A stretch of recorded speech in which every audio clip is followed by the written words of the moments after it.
Você acompanha agora o Jornal da Rede Alesp. Tudo sobre o Legislativo do Estado de São Paulo. Olá, 12 de fevereiro de 2021, sexta-feira. Eu sou o Fábio de Lima. E eu sou Júlia Stanzioni. Sextou, né, Fábio? Finalmente, né, Júlia? Demorou, mas chegou. E do jeito que você gosta, né, Fábio? Um tempo mais ameno. Exatamente. Espero que fique assim o final de semana também. Pois é, mas o que não deixa de ter aqui no Jornal da Rede Alesp, mesmo com o tempo mais ameno, é muita informação, então fique com a gente. Jornal da Rede Alesp. E o Jornal da Rede Alesp traz muita informação para você. Hoje nós vamos falar sobre o vazamento de dados de contas telefônicas. Exatamente. Nós vamos falar sobre um projeto de lei que dá maior proteção aos agentes das secretarias de segurança pública e de administração penitenciária. Por aqui também um outro projeto de lei que dá aos estudantes dos ensinos fundamental e médio aulas e treinamentos para identificação e prevenção de situações de violência intrafamiliar e também de abuso sexual. O Jornal da Rede Alesp começa agora. Pois é, Fábio, repercutindo também, né, nós falamos agora na abertura de 2 projetos de lei, lembrando essa semana aqui na Assembleia Legislativa de São Paulo, 22 projetos de leis aprovados em sessão plenária que nesses últimos dias foram até 11 da noite, né, muito bem aparamentados pelo Jeremias Gomes, o nosso repórter. Começou o ano para valer aqui na Alesp, né, presencial, híbrido, né? Trabalhos feitos à distância, de home office, mas muitos trabalhos já voltaram aqui e, como você falou, 22 projetos já aprovados esta semana. E vamos agora ao nosso giro de repórter, né? Vamos falar com a repórter Melissa Araújo. Bom dia, Melissa, você que acompanha todas as atividades parlamentares. Fale pra gente quais são os assuntos em destaque aqui no Legislativo Paulista, por gentileza. Bom dia, Fábio. Bom dia, Júlia. Sextou mesmo, né? É isso mesmo, com muita informação. Pois é. Hoje é o dia de sexta, mas também seria sexta-feira de carnaval. Se nós estivéssemos num ritmo normal, né? Se nós não estivéssemos em pandemia. E eu tô falando isso para vocês porque minha informação tem tudo a ver com isso do carnaval. Por conta disso, por conta dessa questão da pandemia, o ponto facultativo e o feriado foram revogados. Então, nós vamos ter expediente normal dentro da Assembleia Legislativa de São Paulo. Nessa semana que a gente está terminando agora, como vocês acabaram de citar, a gente teve 22 projetos aprovados. Foi feito um acordo entre os deputados, que seriam aprovados 15 projetos parlamentares por semana. Isso porque, às vezes, vêm algumas propostas do governo e elas vêm em regime de urgência e passam na frente. Então, os deputados negociaram isso entre eles, de que, por semana, eles iam colocar na ordem do dia 15 projetos, né? Tramitar normalmente e colocar na ordem do dia 15 projetos. Essa semana, os parlamentares conseguiram 22 projetos. E nessa semana que seria de carnaval, os parlamentares podem também aprovar um volume grande de projetos aí, debater e aprovar um volume grande de projetos. O expediente está garantido por uma resolução da mesa e vamos ter a casa aberta normalmente, os deputados em atividade dentro do parlamento normalmente. Então, é importante a gente observar essa questão, porque podem vir projetos muito importantes, como o que a gente viu ontem, falando sobre a multa para vacinação, né, para quem pula a fila da vacinação. Esse é um problema que a gente tem vivido aí desde o começo do período de pandemia, do período de vacinação, que as pessoas querem pular aí as etapas e serem vacinadas logo. Todo mundo quer vacina, Todo mundo quer, mas tem que esperar a vez, porque a gente tem uma ordem cronológica aí que precisa ser observada até porque os cientistas estão observando por que os mais idosos, as pessoas da saúde, têm todo um porquê para que esse grupo seja prioritário, não é aleatório, Ô, né? Melissa, Então, era, era, pode s- falar. era só o que faltava, né, Melissa? As pessoas quererem furar a fila da vacinação, né? Querendo dar uma de espertinhos, né? Pior que Era sim, só né? o que faltava, né, Melissa?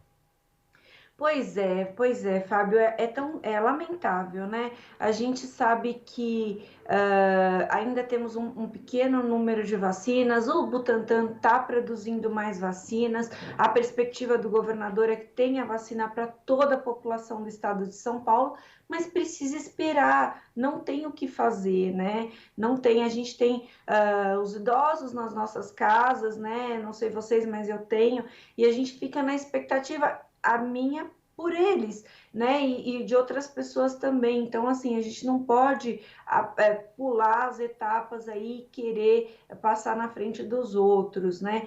Então, enfim, sobre os projetos, os deputados vão colocar essa urgência aí. E como é que é feito isso? O deputado Vinícius Camarim, ele está responsável por organizar quais serão os projetos que serão votados. Ele foi escolhido aí entre os parlamentares para essa função e tem feito essa função muito bem, com muita competência, né? Os deputados todos têm elogiado essa atuação do deputado Camarinha nesse papel. E como é que funciona? Cada parlamentar aponta qual que é o seu projeto que gostaria que fosse a votação. Quando o parlamentar tem o seu projeto votado e aprovado em plenário, ele vai para o final da fila. São 94 deputados. Então, para que todos possam ter oportunidade de apresentar os seus projetos, as suas propostas, os deputados fizeram como se fosse um sistema de rodízio, né? E isso é importante para que o parlamento seja cada vez mais democrático, para que as pessoas, a gente lembra que aqui são representantes do estado inteiro, então para que as propostas que contemplem todo o estado venham à votação e que possam ser encaminhadas aí para a sanção do governador. A cada projeto aprovado, o governo, ele é encaminhado depois para a análise do executivo, né, do governador. O governador distribui para as secretarias para que cada uma dê o seu parecer se é viável ou não que aquele projeto seja de fato, né, vire lei, e aí ele dá ou a sanção ou o veto ou a sanção parcial. Então, dessa maneira a gente consegue colocar mais, dar mais volume, cada vez mais volume para o trabalho dos parlamentares, agilidade. Esse foi um sistema que pode sim perdurar aí por outros daqui por diante, porque acho que me parece que todos os deputados, a impressão que dá é que todos os deputados ficaram muito satisfeitos com esse acordo que foi feito e com o andamento do acordo. Então, pode ser que na nova mesa, o acordo inicial é até o final da gestão do deputado Cauê Macris ter 15 projetos por semana, mas pode ser que na nova mesa esse sistema permaneça e a gente tem esse volume considerável de projetos, né? Então, e aí é importante a gente observar isso para as pessoas que estão nos assistindo, porque às vezes as pessoas falam, nossa, mas foi rapidinho a votação, porque os deputados já fazem acordo com relação a determinado projeto. Então, eles já conhecem o conteúdo de todos os projetos, antes deles dos projetos chegarem ao plenário, e aí, quando vai para a votação, eles votam às vezes em bloco, às vezes individualmente, mas os deputados já sabem do que se trata a matéria, e aí, se tem alguma divergência, coloca ali na hora da discussão. Se não tem divergência, é votado de uma maneira mais rápida, mas com o mesmo valor legal e com a mesma importância para o projeto. Eram essas as informações que eu tinha para iniciar o jornal e para iniciar os trabalhos de hoje, mas eu volto mais tarde para dar mais informações.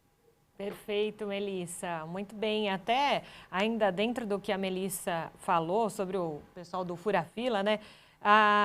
O Ministério Público recebeu desde o início da vacinação 1.065 denúncias sobre pessoas do não grupo prioritário tomando vacina. É muita coisa, né, Fábio? Lamentável. Pois é. Bom jornal para vocês, pessoal. Pra Bom nós, jornal, Melissa. Melissa. Obrigada. Obrigado. E vamos agora com a nossa primeira entrevista do dia. Vamos falar sobre o vazamento de dados de contas telefônicas. Mais de 100 milhões de contas de celulares são expostas em um novo vazamento de informações pessoais que pode ter ocorrido aqui no Brasil e com proporções gigantescas. A suspeita é de que haveria envolvimento de operadoras de telefonia celular. Sobre esse assunto, nós vamos conversar agora com a advogada de proteção de dados, Cíntia Imano, Vicente Ribeiro. Bom dia, doutora Cíntia, seja bem-vinda ao Jornal da Rede Alesp. Bom dia, Fábio, bom dia, Júlia, todos que nos assistem. Bom dia. Pois é, doutora Cíntia, nas últimas semanas nós tivemos o vazamento ali de mais de 200 milhões de CPFs, agora 100 milhões de contas de celular. Me parece que nós estamos com um grande risco, né? Sim, estamos sim, Júlia, porque quando a gente fala em vazamento de CPF ou de número de celular, ainda tem muitos titulares de dados que podem pensar é só um CPF ou é só um número de celular, mas não, né? Toda uma base de dados foi divulgada. Então, o que seria isso? Nome completo, data de nascimento, endereço, né? Diversas informações, algumas até de dados bancários. Então, o risco que todos nós estamos correndo como titulares de dados, se os nossos dados desses foram vazados, vai desde uma questão muito simples, como, por exemplo, receber um e-mail se passando por um banco em que é sabidamente que você tenha uma conta, né? Pedindo para você clicar em determinado link para atualizar um dado. Isso é um risco, né? Ou um SMS muito comum que a gente tem hoje em dia, falando, olha, por favor, sabemos que você tem uma dívida, venha renegociar conosco, e a pessoa, às vezes, sabendo que tem uma dívida com determinada empresa, negocia. Ou até questões piores, né? Como, por exemplo, com todos esses dados vazados, pessoas que querem agir até de uma forma ilícita podem abrir contas no meu nome, podem abrir empresas, podem contratar empréstimos com bancos. Então, assim, são inúmeros os riscos que hoje a gente está sujeito e, realmente, cada um de nós que teve, eventualmente, esse dado exposto, precisa, sim, tomar muito cuidado com o que vai receber a partir de agora, né? Seja por uma mensagem, por um e-mail, tem que realmente ficar de olho nas contas, né? Precisamos ficar muito atentos com isso. Veja bem, né, Júlia, o que a doutora Cíntia está falando. Como o momento é um momento muito complicado, nesse momento tem muita gente aí com dívida, gente com dificuldade financeira, né? Os golpistas se aproveitam disso, né? Então, às vezes, mandam mensagens ali, se passam, às vezes, por uma empresa que está querendo renegociar a dívida, né? Para, na verdade, colher os dados da pessoa, né? Que oportunismo, né? Mau caráter, oportunismo, mau caráter por parte desses golpistas, né? Ainda mais num momento de fragilidade, né, Fábio? Como você bem disse, nesse momento em que as pessoas necessitam ainda mais de crédito ou precisam usar os seus dados para alguma questão. E uma outra questão também, que daqui a pouco a gente conversa com a doutora, é sobre, no momento em que a Lei Geral de Proteção de Dados efetivamente toma conta do país, essas questões do vazamento vão acontecendo, parece que semana a semana, né? Então, você vê que os criminosos, eles não ligam, né, para essas coisas, né? Já faziam antes, agora com essa Lei Geral de Proteção de Dados. E agora a gente quer entender também com a doutora Cíntia, né, Fábio, como é que ficam essas empresas que tiveram o seu vazamento. Aqui a gente abriu a entrevista falando que algumas operadoras de telefonia podem estar envolvidas nessa questão. É muito sério. Exatamente. E no caso das empresas, né, tem às vezes o sigilo empresarial ali, tem projetos, né, tem coisas sendo feitas dentro de empresas ali que envolve muito dinheiro, envolve muita gente, é uma coisa estratégica também, né? Então, a utilização desses dados dessas empresas torna um crime de uma abrangência, às vezes, que a gente não consegue nem medir num primeiro momento de forma fácil, porque envolve outras empresas, envolve muita gente, envolve muito dinheiro. E pelo que eu estava lendo aqui, Fábio, o pior é que começa o jogo de empurra-empurra, né? Porque as empresas alegam que não. Elas têm as políticas lá de proteção de dados, tem política de transparência, de governança, que a culpa não é delas, a culpa é do hacker que entrou no sistema. Mas espera aí, se o hacker entrou no sistema, o sistema é falho. Haja TI para trabalhar. Exatamente. É por isso que o TI vem crescendo tanto, né, mundo afora, né? Porque realmente existem falhas e essas falhas têm que ser corrigidas. Agora o problema é que essa coisa de tecnologia também, você corrige um problema agora e já vem os hackers, já vem as pessoas ali mal intencionadas e já consegue descobrir outras brechas, né? Então nunca para isso. Me parece que esses hackers, eles estão sempre a um passo à frente de quem oficialmente está produzindo uma tecnologia. É estranho pensar assim, mas né, Fábio? Não tem jeito. Exatamente. E aí, voltando ali a essa coisa da boa-fé das pessoas, né? Então, você está na sua casa, às vezes você está desempregado, liga alguém ou manda uma mensagem falando sobre possibilidade de emprego. Ou, às vezes, você está devendo e liga alguém ou chega uma mensagem ali de WhatsApp, né, dizendo de renegociação de dívida.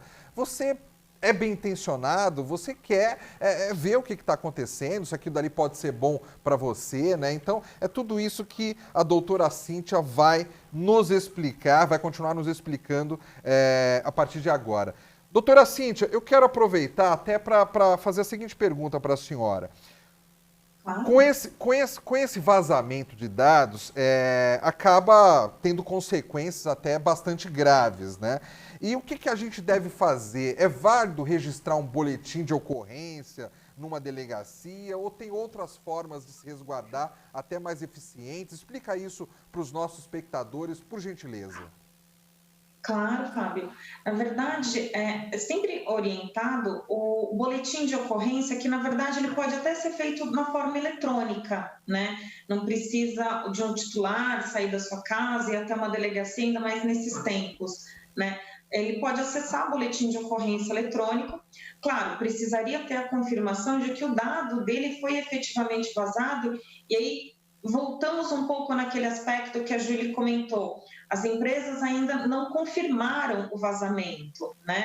Nós tivemos uma terceira empresa que denunciou, está colaborando com toda a investigação, mas formalmente as empresas de telefonia até agora têm mantido uma posição de falar que não houve nenhum vazamento de dados, né? Então, realmente, tudo isso precisa ser apurado.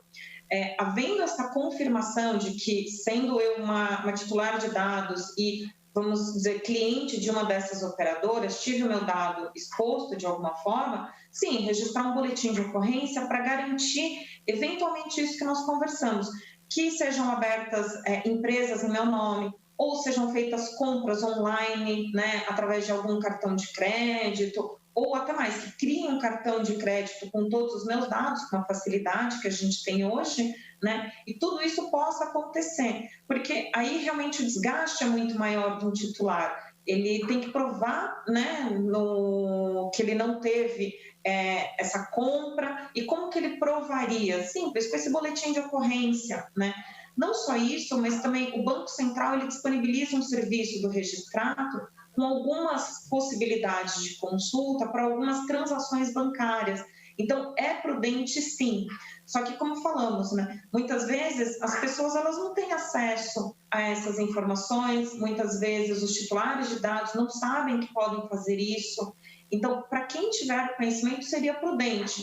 Mas mais importante ainda seriam se as empresas realmente, se apurada a responsabilidade no vazamento, que elas viessem a público informar quais são as devidas atitudes a serem tomadas, até mesmo por respeito e cumprimento ao que prevê a LGPD, né?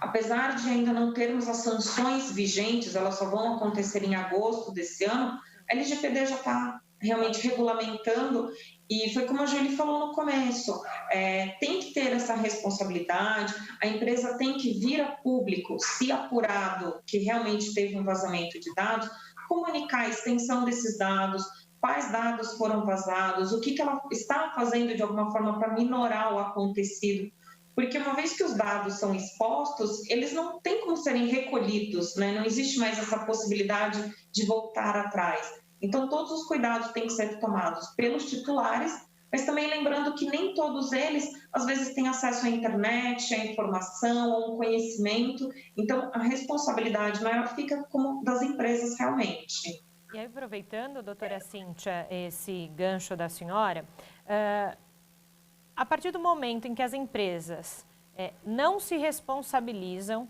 estamos nesse momento, né? Elas estão dizendo que elas não assumem que houve o vazamento, né?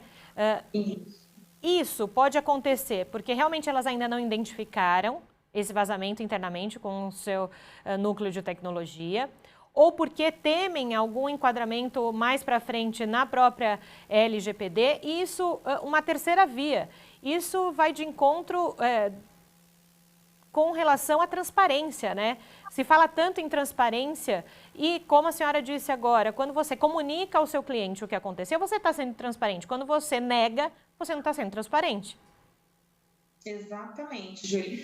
Porque é uma própria violação da LGPD, né? Ainda que o que você colocou é o que nós, pelo menos lá no escritório, né, com alguns clientes, no escritório Almeida Prado e Hoffman, a gente tem visto que existem dois perfis, né? Aqueles clientes que, claro, já estão estruturando, e a gente sabe que não é um processo rápido, não é um processo fácil, mas tem clientes que às vezes esperam um pouco, né? E pode ser, não posso dizer por essas empresas de telefonia, primeiro porque a gente não sabe realmente se foram ou não os dados que vazaram, né? E por isso a Autoridade Nacional de Proteção de Dados está investigando com o auxílio da Polícia Federal.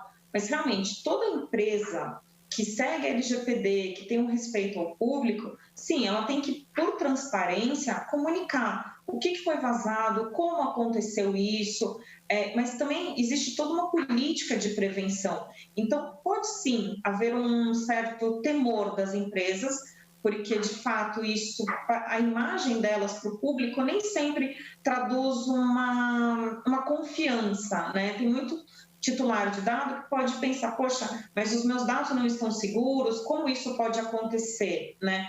Por outro lado, não vir a público e não comunicar se de fato aconteceu ou não, também causa uma instabilidade, né? Porque seria não só respeitar a LGPD, que já está vigente, mas respeitar o seu próprio consumidor. Agora, doutora Cíntia, eu fico ouvindo o que a senhora está nos explicando e fico pensando o seguinte, se realmente vazou esses dados, o que mais pode ter vazado, né? Será que a gente não tem um sistema de informação seguro aqui no Brasil, né? Então, eu pergunto para a senhora, esses casos podem gerar uma instabilidade jurídica? A gente pode deparar com problemas ainda mais graves de vazamento do que esses que já se demonstram? Olha, Fábio, podemos, só que assim, existem uma diferença na verdade, né? De acordo com a LGPD, que é a Lei Geral de Proteção de Dados, a preocupação seriam os dados, né? Os dados pessoais, os dados sensíveis de todos os titulares, né? Com questão a sigilo, dados da própria empresa, né? Como você mencionou, existem aqueles documentos sigilosos, o próprio sigilo profissional, né? Elas não são abarcadas pela LGPD, mas realmente podem prejudicar a empresa de certa forma.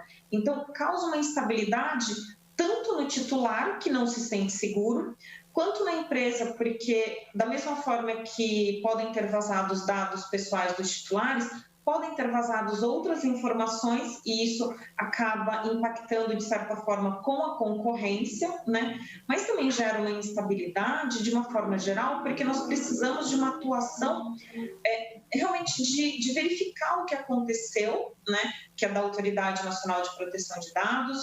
Ela ainda está engatinhando nesse termo de verificar o que houve, mas também tem o Senacom, que já atuou na semana passada com uma outra empresa que teve um vazamento de dados. Então, assim, é uma instabilidade para todos, tanto para nós, titulares de dados, quanto para a própria empresa. Mas, de certa forma, também o reflexo que isso causa em outras empresas, né?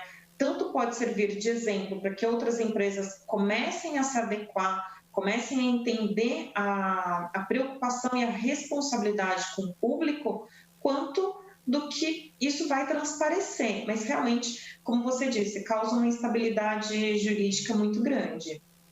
Isso me parece, doutora Cíntia, até vai de encontro com o que muitos especialistas em segurança digital já falaram aqui para a gente na Rede Alesp, que o Brasil caminhou, né, com relação a essa proteção de dados a passos lentos, né, se comparado à Europa e Estados Unidos. Pode já ser um reflexo do Brasil ter demorado tanto em pensar algo para proteger o dado do cidadão? Pode, infelizmente pode, Julia, como você falou, são os reflexos que nós temos, né? A LGPD começou a ser discutida, na verdade, poucos anos, quando a gente vem falar em privacidade, realmente, já é um assunto que é muito tenebroso.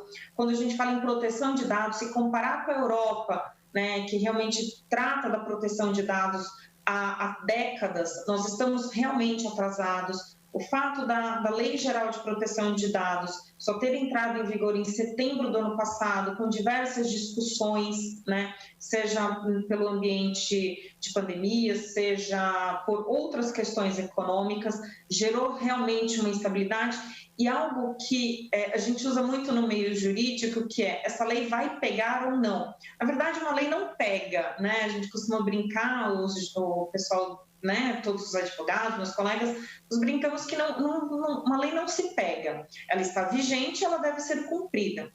O problema é que realmente tem muitas pessoas, sejam os titulares, sejam as empresas, que entendem que a proteção de dados, ela não precisa ter um cuidado, né? Só que não é exatamente esse o raciocínio que a gente tem que ter. A lei está vigente, as empresas têm que agir de uma determinada forma, como a lei prevê, né? Então, realmente, estamos atrasados, mas não é só em termos da lei, é uma questão cultural de cada um de nós entender que a gente não pode expor os dados aleatoriamente, né? Se a gente for verificar, 20 anos atrás, para você conseguir o CPF de alguém, era extremamente difícil. Hoje em dia, às vezes, uma busca rápida na internet, a gente consegue mais informações, né? Então, é todo um trabalho de cultura do brasileiro, tanto dos titulares quanto das empresas. Mas, realmente, a gente ainda caminha a passos muito lentos. Perfeito. Doutora Cíntia Aimana, advogada de proteção de dados. Obrigada pela contribuição da senhora aqui, pela sua experiência no assunto. Obrigada, Júlia. Obrigada, Fábio. Obrigado, bom dia, bom trabalho. Júlia, realmente esse é um assunto que ainda vai ser muito falado, né? Eu acho que com o passar do tempo, esse vazamento de informações que não deveria ocorrer, vai ocorrer sim, e a gente sempre precisa ver maneiras de evitar isso, de combater esse tipo de problema. O crime virtual, eu acho que vai crescer muito ainda no Brasil e no mundo.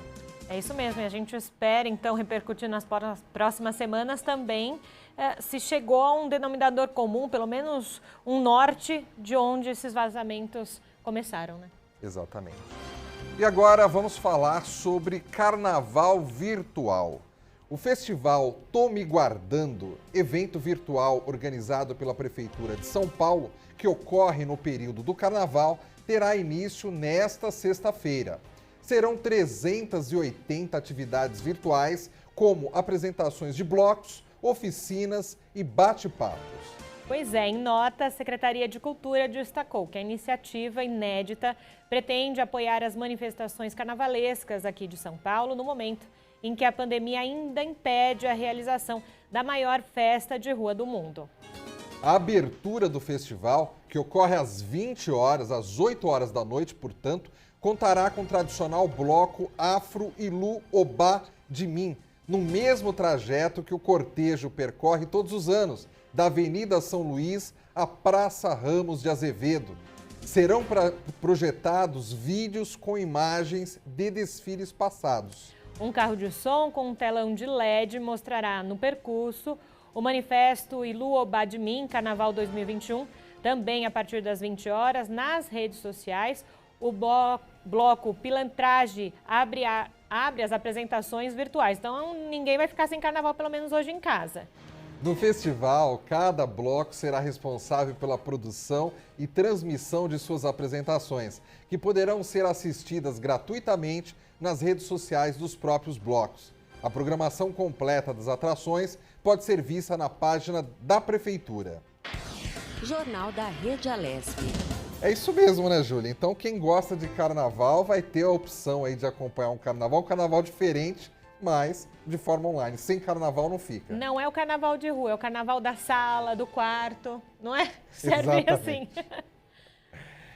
A polícia intensificará, a partir desta sexta-feira, operações em São Paulo contra eventuais aglomerações que ocorram durante os dias em que aconteceriam o carnaval.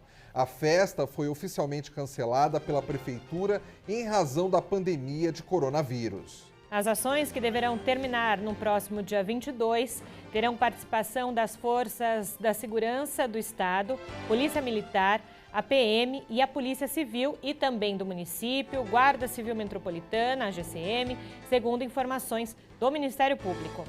Foliões poderão ser detidos e multados se forem pegos em desfiles de blocos de rua clandestinos e festas sem autorização.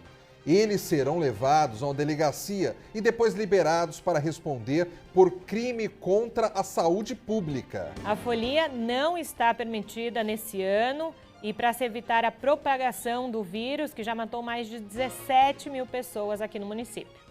Uma das medidas adotadas pelo governo estadual e pela prefeitura para tentar evitar aglomerações nesse período foi o de suspender o ponto facultativo para os trabalhadores. Em outras palavras, diferentemente dos anos anteriores, neste ano não foi decretado feriado no carnaval. Além disso, a capital está na fase amarela do plano de contingência contra a Covid, o que prevê restrições ao funcionamento do comércio em geral. Por exemplo, podem funcionar normalmente os serviços essenciais, como os voltados à saúde, abastecimento e também alimentação.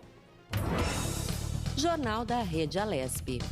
Essa informação que a gente acabou de dar, Júlia, é muito importante, porque eu lembro aí dos primeiros dias do ano, né, que tanto se falava em não ter aglomerações, e a gente via que, pelo menos aqui na capital paulista, aqui na Grande São Paulo, havia aglomerações aí por quase todas as regiões da cidade, né? É isso mesmo, Fábio. Agora, você tem dúvida que depois desses dias que seriam de carnaval, nós não vamos falar aqui que tivemos aglomeração, a polícia foi em alguma festa clandestina? Você tem alguma dúvida? E talvez até no aumento do número de infectados. Infelizmente. 22 mil brasileiros já estão recebendo o auxílio emergencial, tanto para transferências e pagamentos, quanto para saques. O pagamento está sendo feito a quem teve pendências no cadastro e atualizações de dados governamentais. A determinação é do Ministério da Cidadania. O valor é de R$ 600 e os benefícios vão receber de uma só vez os beneficiários, né, vão receber de uma só vez todas as parcelas a que têm direito. Os trabalhadores podem consultar a situação do benefício pelo aplicativo do auxílio emergencial ou pelo site auxilio.caixa.gov.br. Então, né, esse auxílio emergencial, ele está sendo realmente extremamente necessário para a população, né? Continua, né, Fábio, sendo essencial para a população, para as pessoas que perderam parte das suas rendas ou, dependendo quem trabalha muito com serviços, perdeu muito da sua renda. E também nós até já falamos disso aqui no Jornal da Rede Alesp, do quanto o auxílio emergencial, ele injeta um valor importante também para a economia, né, local, né? Neste momento que a gente ainda vive o quadro da pandemia, esse auxílio emergencial, ele realmente é o que tem feito a economia não parar, né? Então você vai, por exemplo, nas periferias aí das grandes cidades brasileiras e você vê que ainda tem movimento no comércio. E se esse movimento ocorre, se deve muito a esse auxílio emergencial. E vamos agora com mais entrevista. Vamos falar sobre o projeto de lei 251 de 2019. E o PL 251 de 2019 vem para dar proteção aos agentes das Secretarias de Segurança Pública e da Administração Penitenciária e limita o uso de dados pessoais dos agentes em boletins de ocorrência, registros digitais e também inquéritos. Sobre esse assunto, nós vamos conversar agora com o deputado Sargento Neri, do Avante. Bom dia, deputado. Seja mais uma vez bem-vindo aqui no Jornal da Rede Alesp. Bom dia a todos. Obrigado pelo convite. Vocês sempre atualizando o que acontece na casa, sempre fazendo um trabalho maravilhoso. Parabéns pelo trabalho da TV Alesp. Muito obrigada, deputado. E na última quarta-feira, né, então o PL do senhor foi aprovado, que fala sobre essa questão dos sigilos, né, também dos dados de vítimas, testemunhas e dos policiais. O senhor pode contar um pouquinho para a gente, para quem está ouvindo em especial, um pouco mais sobre o projeto? Bom, primeiro eu quero mandar um abraço aqui para a região de Assis, onde eu estou fazendo visitas políticas, mas eu fiquei muito feliz com a aprovação desse projeto, e nós estamos falando de segurança. Nós já tivemos muitos problemas de policiais morrerem na porta de suas casas ou na saída do serviço, no itinerário para casa. Então, esse projeto vem com o ideal de resguardar a família dos policiais e o próprio policial. No início desse projeto, houve um embate muito grande na CCJ, devido à intenção de alguns deputados em tornarem inconstitucional, mas eu defendi esse projeto na CCJ e mostrei todos os parâmetros constitucional que nós teríamos a favor desse projeto. O deputado Reni Rose fez uma emenda, a deputada Janaína fez um substitutivo, né? A deputada Janaína entrou em acordo e conseguimos aprovar na CCJ por unanimidade. E na quarta-feira, por unanimidade, novamente consegui aprovar esse projeto, o qual eu fico muito feliz, porque com certeza trará aí um nível de segurança muito grande aos operadores de segurança pública. Deputado Sargento Neri, eu fico até curioso para saber, antes mesmo desse projeto ser aprovado, qual que era a situação dessas pessoas, né, dos policiais, das pessoas que lidam com o sistema carcerário, de certa forma. Havia muita gente que os dados deles estavam chegando até criminosos e que essas pessoas estavam realmente correndo riscos e muitas delas sendo ameaçadas. Isso chegou a ter muitos casos efetivos disso, deputado? Sim, porque quando se registrar um boletim de ocorrência, quando o policial vai testemunhar numa prisão em flagrante no judiciário ou no próprio DP, constava todos os dados dele. CPF, RG, endereço do batalhão. Então isso facilitava a criminalidade para localizar esse policial. E nós sabemos que, através do CPF, do nome completo, aí o endereço de uma... Com esse projeto, só será constado o primeiro nome, o registro especial, o registro funcional e o endereço da secretaria, o qual ele faz parte. Mas o Judiciário, o Ministério Público não terá os dados desse policial? Com certeza terá, porque a própria Secretaria de Segurança Pública poderá fornecer ao Judiciário. O que não vai acontecer mais é ficar exposto, ficar à disposição de qualquer pessoa. E a nível de advocacia, nós sabemos, nós temos muitos bons advogados, mas também temos advogados que estão envolvidos na criminalidade. E esses próprios advogados, que são os maus profissionais, né, que levam aí os dados dos policiais para que possam a criminalidade descobrir o seu endereço. Então, o intuito, né, a ideologia desse projeto é simplesmente resguardar o policial e sua família no seu descanso, no seu período de repouso. E, deputado, efetivamente o papel do Estado nessa segurança de dados e de informações, né? No próprio projeto de lei do senhor, diz que não há esse cumprimento legal de vigilância do Estado nesse sentido. É isso mesmo? O senhor pode explicar para quem nos ouve essa questão? O Estado não dá nenhum respaldo de segurança ao policial. Se você pegar um policial hoje ameaçado pelo crime organizado, o Estado não tem um mecanismo de transferência e guarda desse policial. O que é das minhas ideias também é fazer que o Estado tenha um fundo para esse tipo de problema, onde o Estado possa alocar uma residência para o policial numa cidade longe de onde ele foi ameaçado, para que possa resguardar ele e a família. O Estado não tem nenhuma estrutura contingente à segurança dos policiais. Mal paga um bom salário, você imagina resguardar eles. Isso é utopia. Então, nós temos que começar a melhorar esse mecanismo para resguardar aqueles que realmente cuidam da segurança pública. Deputado, o senhor citou agora há pouco que, infelizmente, nós temos alguns advogados que estão envolvidos com o crime. E, de vez em quando, a gente acaba noticiando aí que existem hoje jovens, né? O seu ensino superior, a sua faculdade, às vezes, de Direito, ou até mesmo de outros cursos, está sendo pagas, né, pelo crime organizado. A polícia tem um serviço de inteligência para chegar até esses advogados, a esses profissionais que estão sendo bancados por esse crime organizado, deputado? Olha, nós tínhamos aí o presidente de uma entidade de direitos humanos, né? Agora me fugiu o nome, o doutor Luiz Carlos, se não me engano o nome, que era presidente dessa entidade de direitos humanos, que vendia denúncia contra policial militar ao crime organizado. Então, nós temos tudo quanto é tipo de profissionais, bons e ruins, né? E temos, sim, profissionais formados pelo crime aí. Agora, cabe ao Estado, cabe ao Legislativo e ao Executivo proteger os seus homens. E é o que eu fiz, né?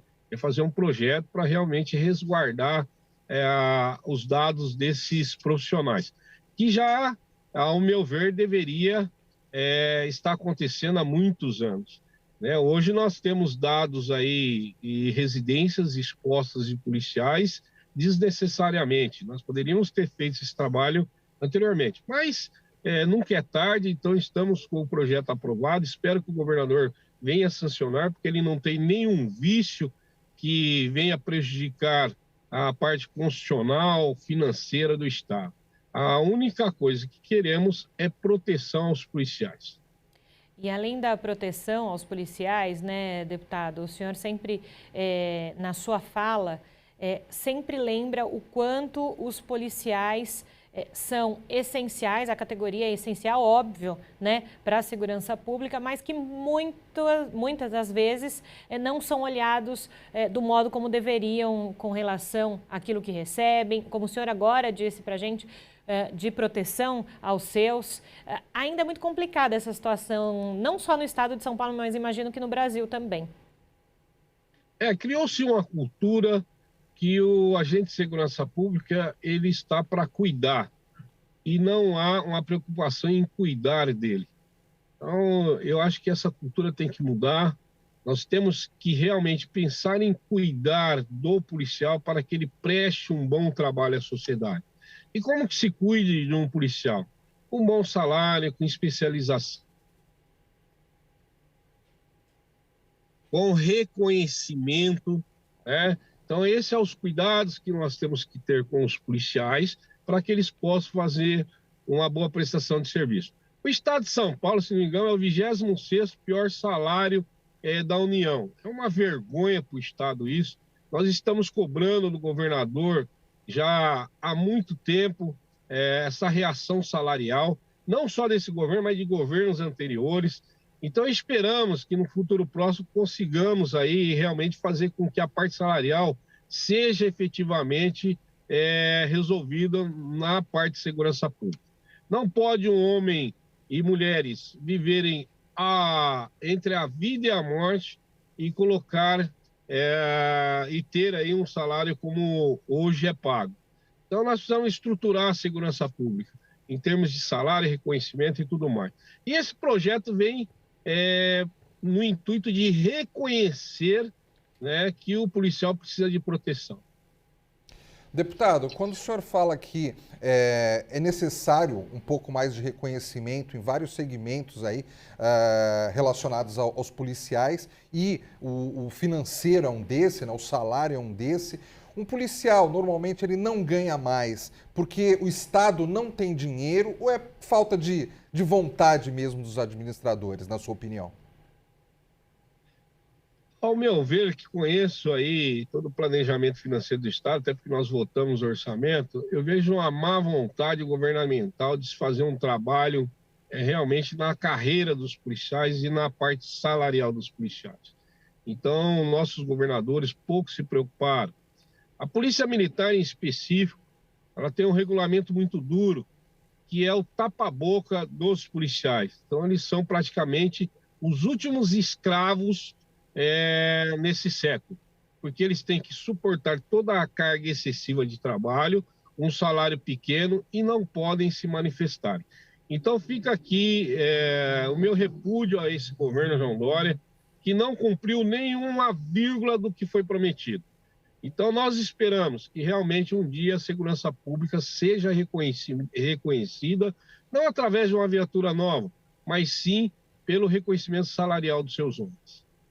Deputado, é preciso, então, talvez ter um plano de carreira para essas pessoas que colocam a sua vida em risco. Quando eu digo plano de carreira, não só com relação ao salário, mas como o senhor bem disse há pouco, né, do reconhecimento. Às vezes não se reconhece o policial como efetivamente alguém que guarda a vida do outro. Com certeza. Você pega aí, na classe de praça, por exemplo, um soldado, para ele ir a cabo, demora 20 anos. Você pega dentro do oficialato, um primeiro-tenente fica 12 anos para ir a capitão. Então, as carreiras, tanto do praça quanto do oficial, está muito aquém do esperado. Nós precisamos melhorar isso. E quem tem a caneta para melhorar isso é o executivo. Nós, do legislativo, não temos competência para formular projetos que tratem de carreiras da Polícia Militar, por exemplo. Então, nós precisamos melhorar essa situação, tanto da classe de praça quanto da classe de oficiais. Porque a promoção também é aumento salarial. Mas, para isso, nós precisamos ter uma diferença realmente significativa, né? O soldado que vai a cabo tem um aumento salarial de R$ 75, né? É até imoral isso. Um cabo que vai a terceiro sargento tem um aumento salarial em torno de R$ 150. Então, nós precisamos mudar essa sistemática, né, e melhorar a carreira, tanto dos praças quanto do oficial. Eu entendo que o policial com 20 anos ele já tem que ser um terceiro sargento quando praça. E também entendo que dentro da classe de oficiais, o policial com 20 anos ele já tem que ser major, né? E não acontece isso. Então nós precisamos melhorar muita coisa, principalmente dentro da Polícia Militar. Deputado, uma curiosidade, de vez em quando a gente vê aí assaltos, né, grandes aí por parte do crime organizado, muitas vezes naquele chamado novo cangaço, né?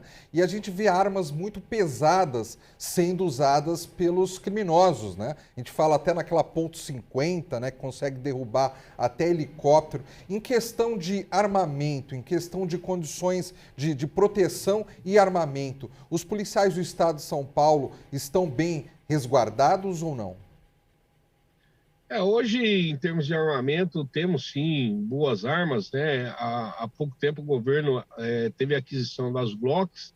Eu acho que pode se melhorar mais, mas imprescindivelmente o recurso humano sobressai esse tipo de material, porque o recurso humano da Polícia Militar do Estado de São Paulo, da Polícia Civil e até mesmo dos agentes penitenciários, que é a Polícia Penal, nós temos que tirar o chapéu, né? São profissionais ímpares que vem sobressaindo das dificuldades para combater a criminalidade.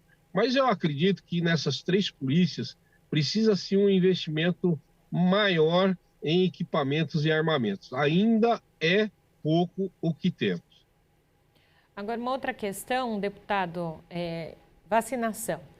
Nós estamos nesse momento, né, aqui no Brasil e no estado de São Paulo. Se discutiu muito se incluiria ou não os policiais no grupo prioritário. Qual a análise do senhor sobre essa questão? Olha, isso é uma vergonha. Eu fiz uma nota de repúdio ao governo do estado, porque deixou a classe de policiais e professores por último. Colocaram os presos primeiro e deixaram os policiais para depois. É doído, porque quando um cidadão liga falando que seu pai ou um parente, um ente querido está com falta de ar e precisa socorrer, e nós sabemos que o estado, o município não tem ambulância para atender tudo, quem vai lá socorrer é o 190, é o policial. E muitas vezes ele vai socorrer uma pessoa que está contaminada, né? Mas tem que fazer o socorro, tem que fazer o atendimento na ocorrência. Aí vem o governador, coloca prioridade para os marginais, né? De certa forma para os detentos dentro da carceragem, não coloca em prioridade aqueles que cuidam dos detentos, que são os policiais penais, e muito menos os policiais militares, policiais civis e professores. Então, eu não sei que política que o governador está fazendo. Ele perdeu, né? Eu acho que ele se perdeu na gestão e se perdeu na política. Infelizmente, ele não faz uma política em pró o cidadão, em pró as instituições que resguardam a população. Então fica aqui o meu repúdio contra o governador João Dória, que não fez um bom trabalho nesse aspecto da distribuição de vacina. Deputado Sargento Nery. Também não tem muita credibilidade não, viu? Deputado, muito obrigada pela sua entrevista hoje aqui no Jornal da Rede Alesp. Sempre prazer tê-lo aqui no jornal. Muito obrigada. Eu que agradeço. E estaremos sempre aí trabalhando para a população do estado de São Paulo. Quero dizer que fizemos mais uma fiscalização do PDO, do Parlamentares de Defesa do Orçamento, essa semana. Foi lá no Fundo Social e foi uma vergonha o que vimos lá. Material, equipamentos EPI hospitalar jogado, doações jogadas. Quem quiser olhar, está na minha rede social, nós filmamos tudo, fizemos ao vivo, para que o João Dória não fale que foi fake news. Um grande abraço, um beijo no coração de vocês, fiquem com Deus. Obrigado, bom dia, bom trabalho, deputado. Realizada nesta quinta-feira no plenário Juscelino Kubitschek, a 8ª sessão ordinária, transmitida ao vivo aqui pela Rede Alesp.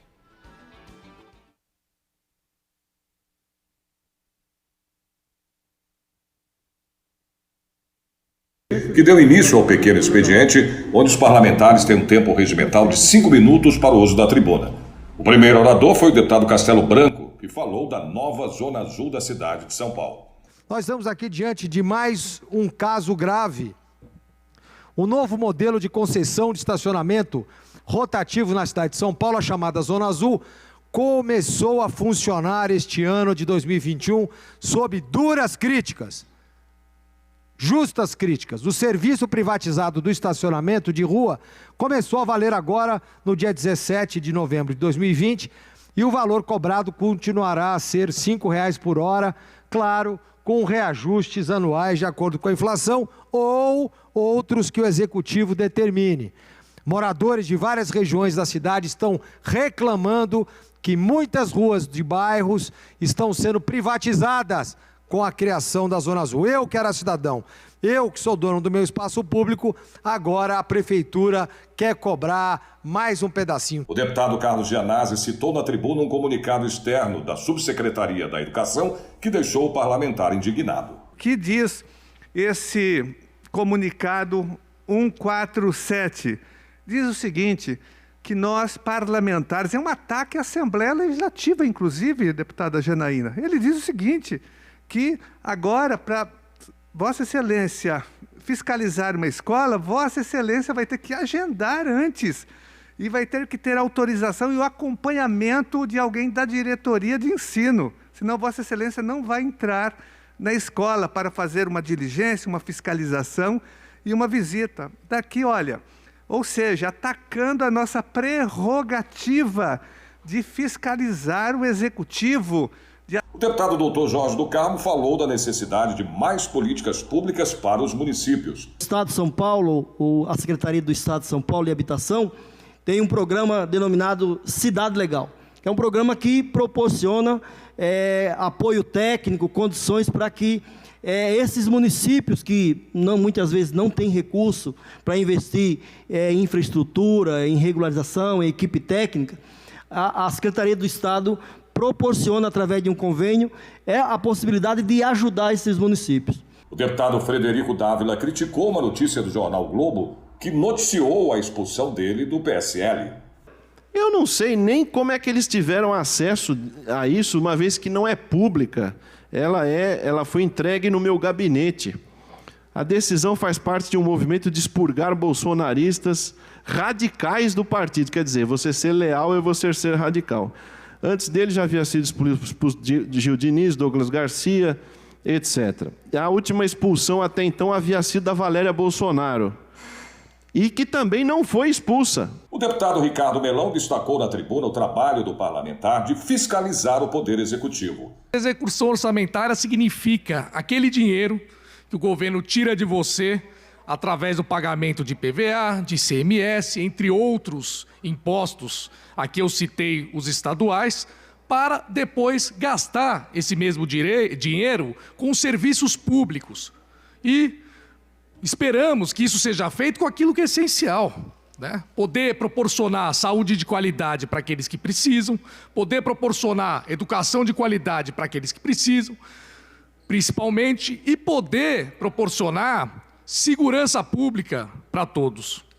A deputada Janaína Pascoal e a senadora Mara Gabrilli estiveram no hospital Darcy Vargas para avaliar a situação em que se encontra o hospital. Causa de humanidade, né? Muito além de questões políticas, partidárias, ideológicas. Por favor. E eu e a senadora Mara Gabrilli estamos espantadas porque o hospital está muito bem cuidado e assim é um hospital raro em São Paulo, porque atende especialidades que muitos lugares não atendem. Essa ala, né, Janaína, de hemodiálise, assim, também é impressionante, porque assim, são crianças que vêm aqui, funciona de segunda a sábado. O acesso para o hospital tem sido muito fácil. O deputado Vinícius Camarinha falou sobre o tratamento de oncologia infantil. Nós devemos trabalhar incansavelmente pelas crianças. Nós não podemos, em nenhum minuto, enquanto Estado, enquanto vida pública, negar, retardar ou adiar um atendimento de oncologia infantil. Vazamento de dados, Júlia, aquilo que nós conversamos e que entrevistamos agora há pouco aqui, um especialista a respeito.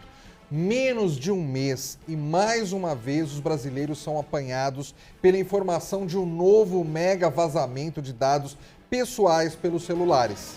Pois é, 100 milhões de pessoas em todo o país teriam seus dados como CPF, número de celular, tipo de conta telefônica e muitos outros expostos de forma ilegal. Segundo uma empresa de segurança cibernética, as primeiras suspeitas são de que o vazamento de dados seria de 2 operadoras de telefonia. Mas a informação não foi confirmada. A primeira notícia de mega vazamentos de dados em 2021 afetou 223 milhões de brasileiros, de pessoas, no mês passado. Jornal da Rede Alesp. E o Ministério da Saúde vai repassar mais de 416 milhões de reais para apoiar ações no âmbito da atenção primária, pelo programa Previne Brasil, nos municípios e no Distrito Federal. O valor foi definido com base em critério populacional para os 4 meses iniciais do ano, pela portaria número 238, publicada no Diário Oficial da União de ontem, e tem o objetivo de diminuir os impactos da pandemia da Covid-19. De acordo com o Ministério, o Previne Brasil trouxe mudanças importantes para a gestão da atenção primária, como a possibilidade de repassar mais recursos para os municípios em piores situações, o que vai gerar impacto na qualidade dos serviços de saúde a que a população tem acesso. Júlia, este ano há quem brinque, né? Eu sei que não é motivo para brincar, mas há quem brinque que 2020 não terminou ainda, né? Porque... Estamos na parte 2 de 2020. Exatamente, né? Porque muitos dos problemas que nós enfrentamos no ano passado devido à pandemia, eles ainda estão presentes este ano. E a gente vê que sempre é preciso que os municípios, a gente sempre fala aqui, né? Os municípios, eles necessitam de verbas, e aí tanto de governo federal, do governo estadual, para que consigam aqui, né? A gente está falando aqui, o Previne Brasil, a gente está falando de atenção primária, então são as coisas mais básicas que esses municípios precisam. Por isso, também, a gente reitera aqui no Jornal da Rede Alesp o papel importante dos deputados aqui na Assembleia Legislativa de São Paulo quando fazem as suas emendas, quando levam as suas emendas para o interior do estado e para suas bases no interior, porque justamente, né, Fábio, sobre essas questões, principalmente de saúde, que tem a mais necessidade de se girar ali e pagar alguma coisa. Nós entrevistamos agora há pouco o deputado Sargento Neri e ele estava chegando à cidade de Assis, aqui no interior paulista. Então, realmente, os deputados, eles precisam realmente viajar muitas vezes, fazer reuniões, conversar com políticos locais, né? Precisa haver essa troca de informação, pois isso, principalmente para os municípios pequenos, é fundamental, ainda mais numa época como essa. E para o gestor público também é bem complicado, né, Fábio? Exatamente. E vamos aqui a mais notícias, Julie. Que o setor de serviços havia sido mais prejudicado pelas medidas restritivas contra a pandemia de Covid-19 já não era mais novidade. Pois é, Fábio, mas ninguém esperava o tamanho do tombo registrado pelo Instituto Brasileiro de Geografia e Estatística, o IBGE, para o último ano. Nada menos, né, que a queda de 7,8%. O mercado estimava algo ali em torno de 3,1% de queda, então foi muito maior. O segmento de bares e restaurantes, que o IBGE inclui no grupo de serviços prestados às famílias, recuou 35,6% em 2020, pior índice entre os 5 conjuntos de atividades pesquisados pelo Instituto. A queda do grupo foi a maior da série histórica do IBGE, iniciada em 2012, e superou a de 2016, ano de recessão, quando caiu 5%. Trata-se de um desastre, e tanto para o setor, que responde por cerca de 60% do produto interno bruto brasileiro, e é o maior segmento empregador do país. A recuperação da economia brasileira é vista com muita desconfiança por alguns especialistas do mercado financeiro, analisando os grandes impactos nas áreas mais afetadas no país. Eu fico imaginando, Julie, em relação, por exemplo, a uma pessoa que tem um comércio hoje, em qualquer grande ou média cidade brasileira, né? E a pessoa tem funcionários e a pessoa, de repente, ali, vamos imaginar um restaurante, né? E por mais que o Plano de São Paulo, ele demonstre ali um caminho a seguir, né? Mas fica difícil para o comerciante, porque ele precisa se antecipar, né? Em relação à compra de comidas, né? Estoque, né? Ele precisa se antecipar a quantos funcionários ele precisa, dependendo da data, né? Se é data festiva, se não é. Então, eu imagino que para um comerciante, para principalmente comerciante aí do segmento alimentar, falou-se aí em bares e restaurantes, realmente é uma situação difícil e eu não queria estar na pele de nenhum deles, viu? Não mesmo, viu, Fábio? Porque não se tem um horizonte muito claro. Exatamente. Essa é a questão. Eu acho que é essa instabilidade, né? Você não saber o que vai acontecer no futuro. Só que você precisa se programar para tocar o seu negócio. Você não consegue se programar em 1, 2 dias, né? Para o que vai acontecer. Exatamente, né? Vamos aqui a mais notícias. As autoridades de saúde do Chile esclareceram ontem que a imunização contra o coronavírus inclui estrangeiros irregulares que estejam no país, em meio às críticas geradas pela alteração no protocolo para evitar o turismo de vacinas. A subsecretária de saúde, a Paula Daza, explicou que, abre aspas, todas as pessoas que estiverem no Chile, em diferentes situações de residências, Pessoas que estão em processo de tirar o visto ou de normalização e que vivem no Chile têm direito à vacina, fecha aspas. Mas a subsecretária fez um alerta. Diz que o governo não quer que isso se transforme em um turismo de vacina. Na última quarta-feira, uma reportagem de uma rede de televisão peruana explicou que por cerca de $1.000 seria possível viajar ao Chile, hospedar-se e receber a vacina gratuitamente. Depois disso, o governo anunciou a alteração do critério de imunização para estrangeiros. Desde 3 de fevereiro, o Chile vacinou com ao menos uma dose, quase 1.400.000 pessoas. A meta do governo é vacinar 5 milhões de pessoas antes do final de março e chegar a 15 dos quase 19 milhões de habitantes no país até o final de junho. Olha, Julie, o Raul Seixas já tinha uma frase que ele repetia muito, que ele falava assim: quanto mais eu conheço o ser humano, mais eu amo o meu cachorro. A gente já noticiou aqui gente que fura a fila da vacina, né? Agora a gente fala do turismo da vacina, de pessoas que vão para determinadas localidades sem morarem nessa localidade, sem terem nenhuma ligação com essa localidade, mas apenas para serem vacinadas. O ser humano, ele surpreende a gente pelo lado negativo muitas vezes. Viu? Eu achei que você fosse falar outra frase do Raul, tente outra vez.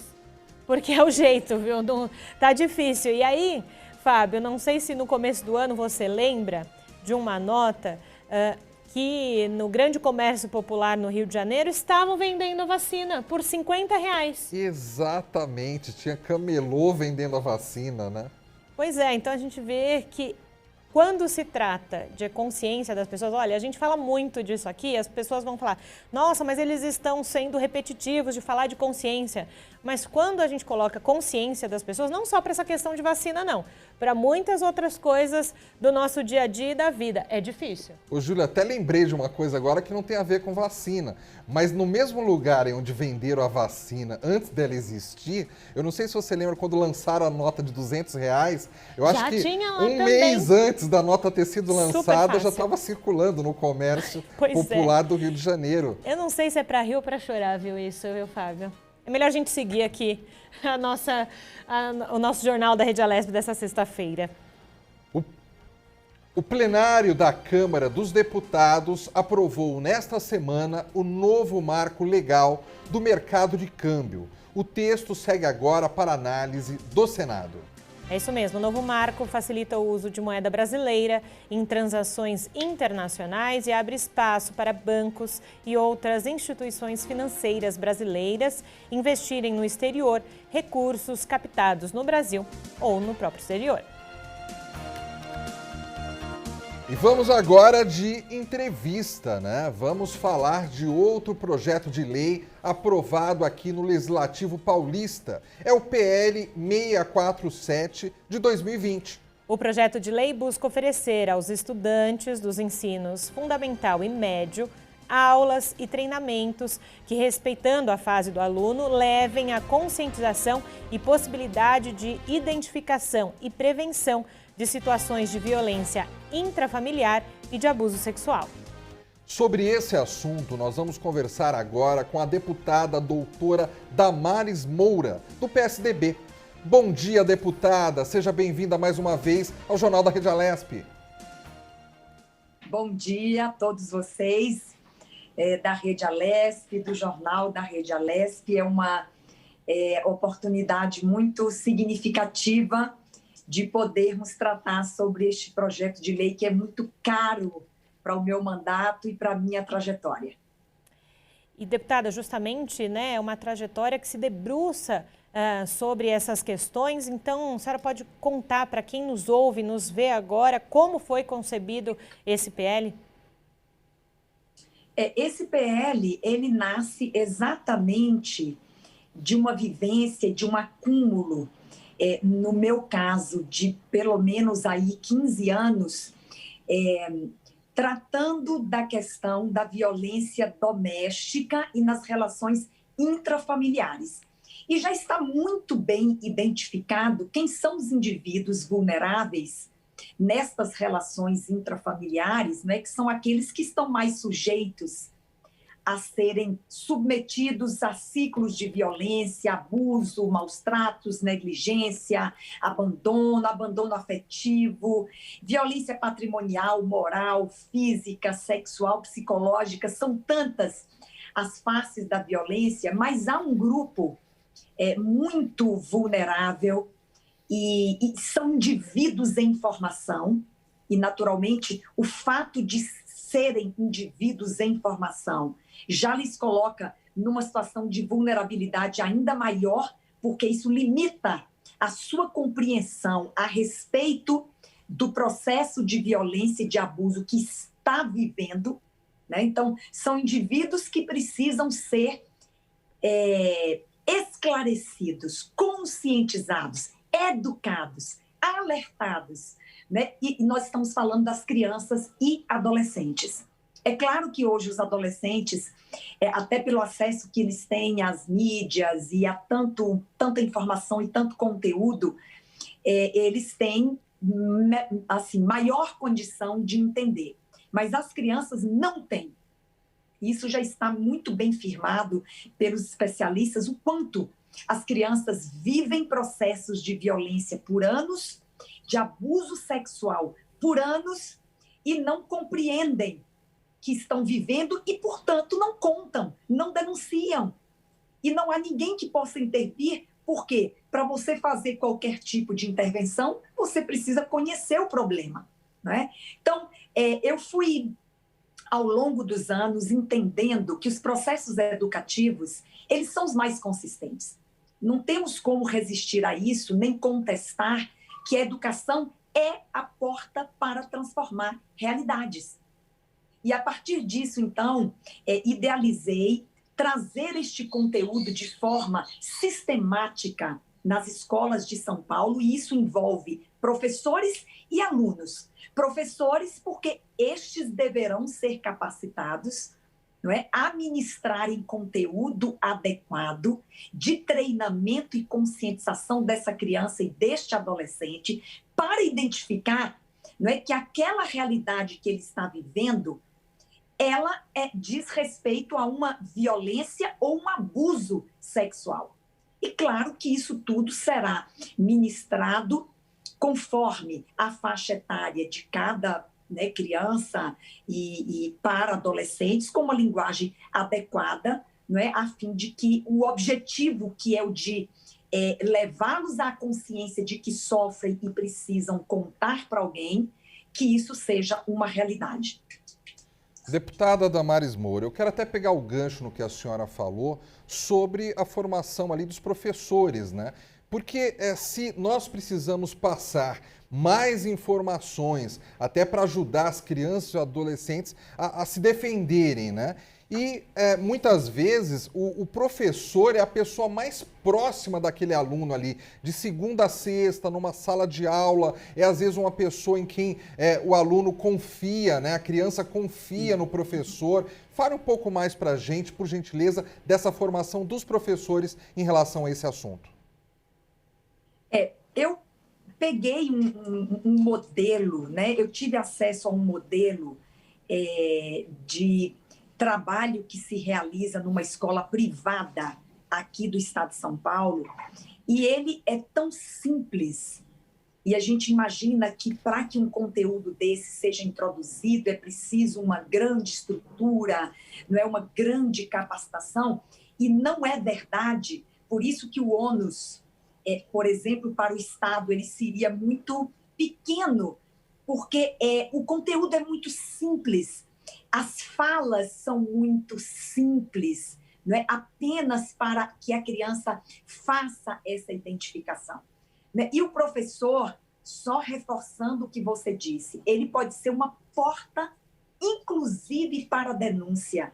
A gente sabe que as rodas de conversa, e claro que é um decreto governamental que vai regulamentar a forma como esse professor vai ser preparado para tratar deste tema, não é? O texto da lei, ele não indica de que maneira esse professor vai ser qualificado, porque o decreto é que vai regulamentar esta forma de qualificação. Mas eu já posso adiantar, não é, de que se os nossos professores estiverem dispostos a se sentar com seus alunos, e muitas vezes é uma roda de conversa, é uma conversa simples, onde você vai introduzindo, às vezes, de forma lúdica, o tema, não é, com uma experiência, com um vídeo, com um desenho animado, que foi o modelo que eu vi, não é? É um desenho animado que, de uma forma lúdica, trata do tema e vai despertando na criança e no adolescente, inclusive, o estímulo a contar o que ele está vivenciando. Não é? É claro que tem que haver, por parte do professor, uma disposição muito grande, não é, de ouvir. A escuta vai ser fundamental, criar um ambiente de segurança para que a criança encontre no professor esta porta, inclusive, se for o caso, para denunciar e contar ao professor o que ele está passando, e, naturalmente, o professor terá que levar um caso desse ao conhecimento da direção da escola, que, por sua vez, deverá levar ao conhecimento das autoridades competentes para investigar e para averiguar. Então, eu não consigo...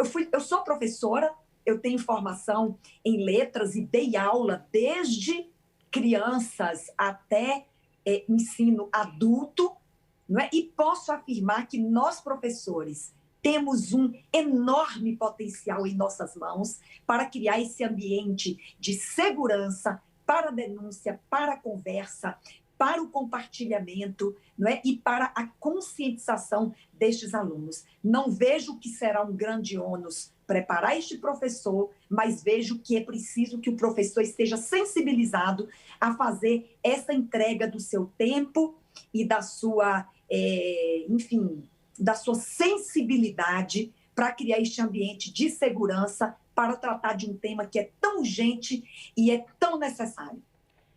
E no próprio projeto de lei, né, a senhora coloca ali, o artigo 227, né, da Constituição Federal fala que é dever da família, da sociedade, do Estado assegurar à criança, ao adolescente e ao jovem, né, além de direito à vida, à saúde, colocá-los a salvo de toda forma de negligência, discriminação, exploração, violência, crueldade e opressão. Como é que a senhora analisa, então, o Poder Judiciário com relação a esses temas? Eu uso muito o artigo 227 da Constituição Federal nas minhas palestras.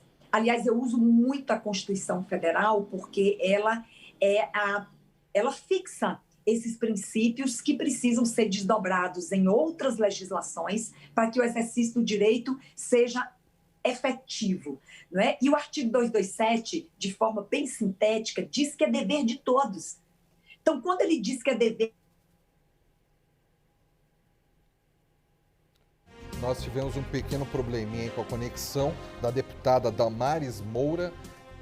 Deputada Damares Moura, a senhora nos ouve? Agora ouço vocês. Pode continuar o seu raciocínio, por gentileza. Posso? Sim. Então, o artigo 227 da Constituição Federal, que eu utilizo na justificativa do projeto de lei, ele assegura à sociedade que é dever de todos colocar a salvo, não é? Crianças, adolescentes, jovens, de qualquer tratamento vexatório, desumano, você acabou de mencionar isso aí. Então, se é dever de todos, o judiciário é parte. Eu acho que está travando ali o sinal, né, da conexão. Isso é normal, né? Hoje em dia a gente entrevista muita gente por Skype, né? Doutora Damares Moura, deu um pequeno travamento aí no seu sinal, mas eu acho que a senhora já está... Eu ouço vocês. Então, continue o seu raciocínio, por gentileza. Só concluindo, o judiciário ele está incluído nas obrigações do artigo 227 da Constituição Federal, que diz que é dever de todos. Porque se é dever da família, da sociedade e é dever do Estado, então estão sendo incluídos todos os entes públicos, entes familiares, não é? E os agentes sociais de qualquer natureza no dever de salvaguardar a segurança, a saúde, não é? Das nossas crianças e dos nossos adolescentes. E, claro, o judiciário é parte desse processo e deverá se comprometer cada vez mais, não é? Na apuração, inclusive na condenação daqueles que precisam, de forma justa e proporcional, responderem a crimes tão violadores da dignidade de uma criança e de um adolescente. Agora, deputada, nesse momento de pandemia, que a gente precisou muitas vezes de recorrer ao ensino à distância, né?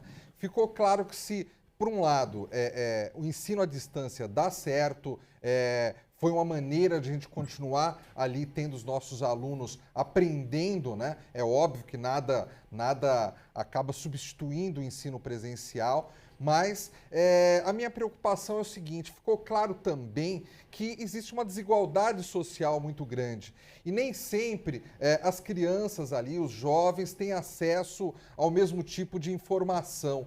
Então, quando a gente fala agora de informação em relação a crianças, em relação a adolescentes, em relação aos professores, preocupa a senhora essa desigualdade social, o fato da informação não chegar da mesma maneira em diferentes regiões do estado de São Paulo, por exemplo? É claro que isso preocupa, mas eu vejo essa situação como uma situação temporária.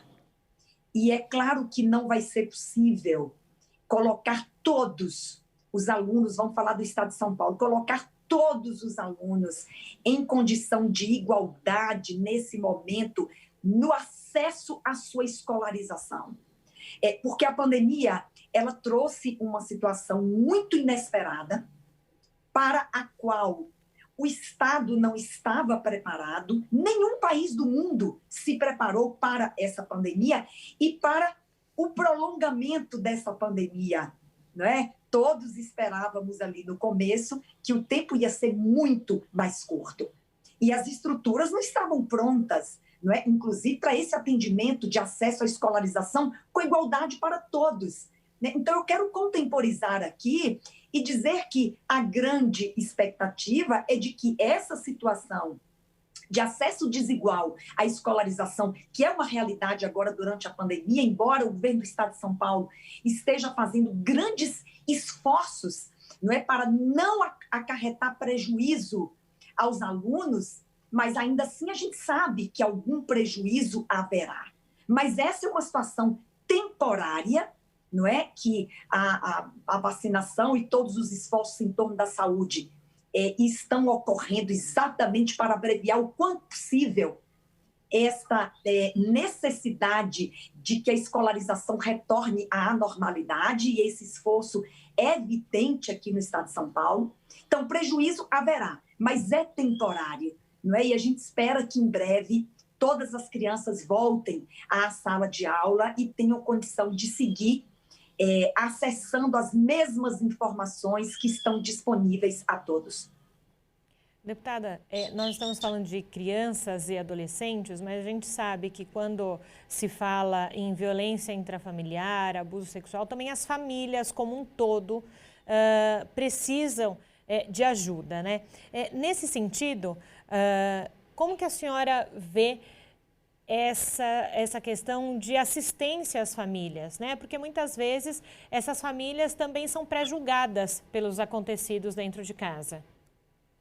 Sim, por isso que eu tenho trabalhado intensamente, são quase 20 anos, um trabalho de conscientização na sociedade. Eu tenho convidado todos. Ontem, por exemplo, recebi um grande grupo de líderes religiosos no meu gabinete. E eu tenho convidado toda a sociedade, igreja, família, não é? Estado. Todos agora precisam se unir neste esforço. E, por exemplo, eu estou dando um exemplo de uma agência de ajuda às famílias, que são, por exemplo, as igrejas. Eu estou falando de templos de qualquer culto.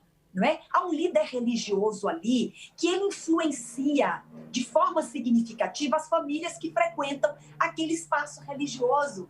E pouco se trata no espaço religioso das questões da violência doméstica, porque há um tabu, há uma nuvem de fumaça que se quer manter para encobrir uma realidade que nós não podemos mais negá-la. A violência doméstica é uma realidade. Agora, na pandemia, a hiperconvivência comprometeu ainda mais a pacificação social intrafamiliar. Então, veja, eu entendo que por isso que a escola é importante. Então, estamos trazendo a escola por meio desse projeto de lei que foi aprovado.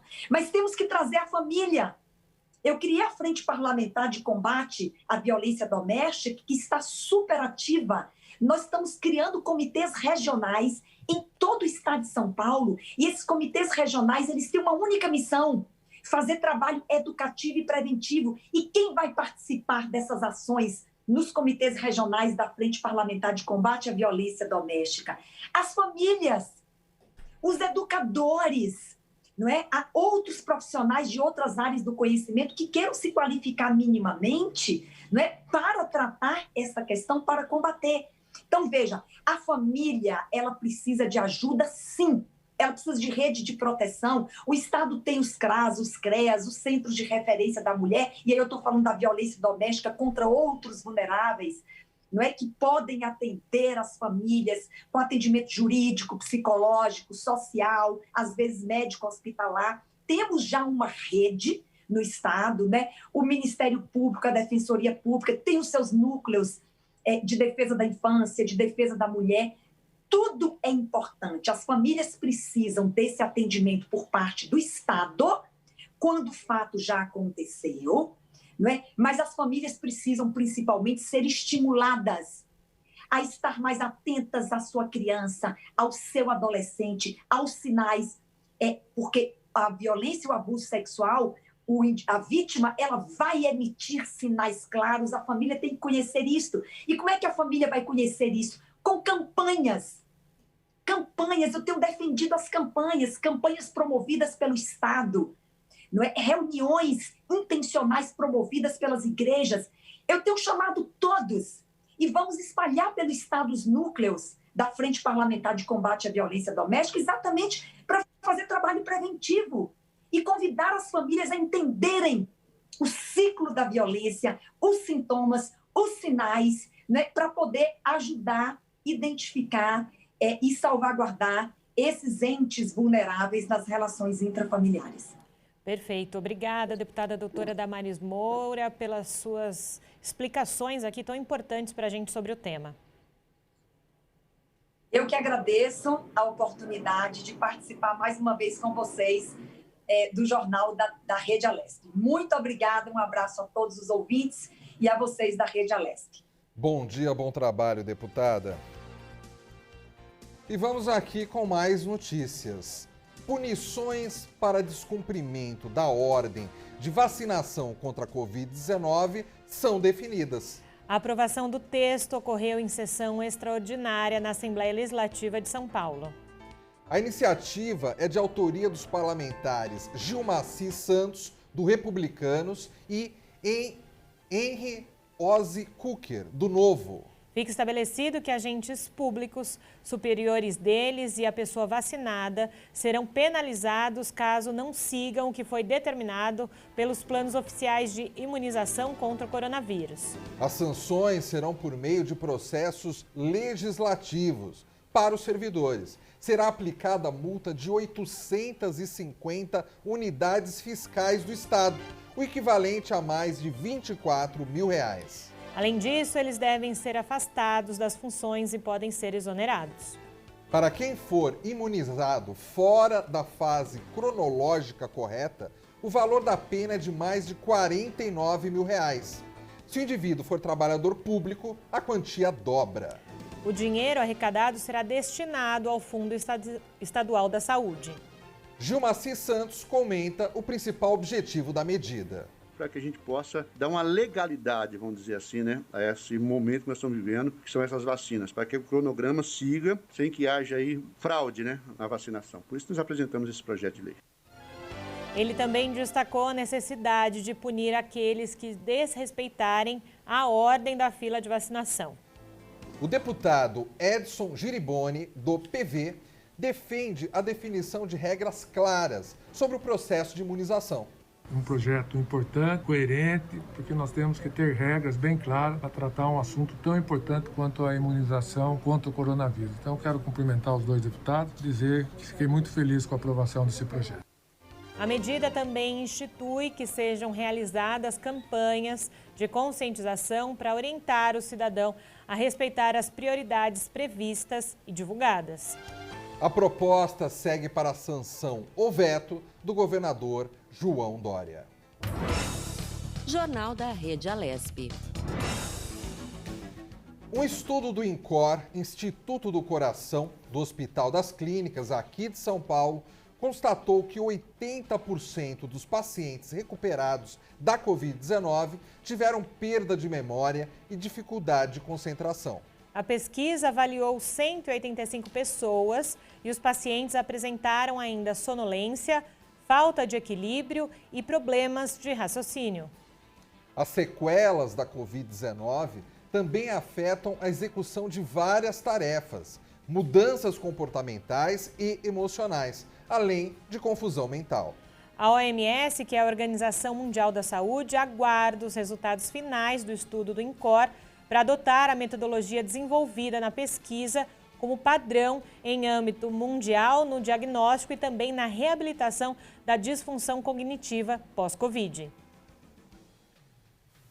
Esse também é outro assunto, viu, Júlia, que a gente ainda vai muito falar, né? Porque a gente está na vacinação, a gente está no momento de vacinação, a gente espera que o problema de Covid-19 acabe se atenuando bastante ao longo do ano de 2021, mas as sequelas é algo ainda que os profissionais vão estudar durante muito tempo e a gente não sabe quais sequelas realmente que uma pessoa que foi infectada, principalmente com o estado mais grave da doença, vai levar para a sua vida depois de recuperado do problema, né? É isso mesmo, e que bom que o INCOR, né, uma instituição aqui do estado de São Paulo e também do Brasil, está ajudando então também o mundo a entender essas sequelas pós-Covid, Fábio. Exatamente. E o Jornal da Rede Alesp vai agora para um rápido intervalo. Nós voltamos em instantes com mais informações para você. Não saia daí.